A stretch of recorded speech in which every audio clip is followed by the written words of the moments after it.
निलंगा तालुक्यातील येलमवाडी येथील एका तरुणाचा अंसरवाडा रोडवर खून झाल्याची घटना बुधवारी समोर आली।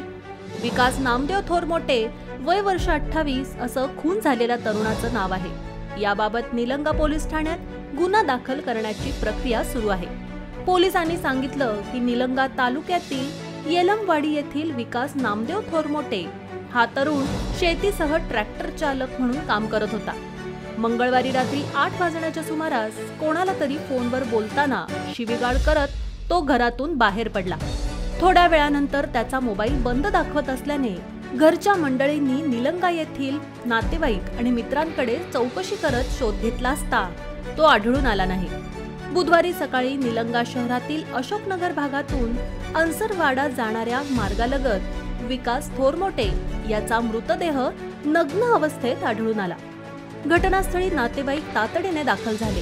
त्यांनी निलंगा येथील उपविभागीय पोलीस अधिकारी नितीन कटेकर, पोलीस निरीक्षक बाळकृष्ण शेजाळ यांना ही माहिती दिली।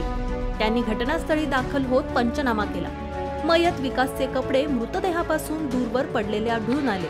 घटनास्थळी श्वान आणि फिंगरप्रिंट पथकाला पाचारण करण्यात आलं होतं। निलंगा उपजिल्हा रुग्णालयात शवविच्छेदन करण्यात आलं। येलमवाडी येथे सायंकाळी मृतदेहावर अंत्यसंस्कार करण्यात आले।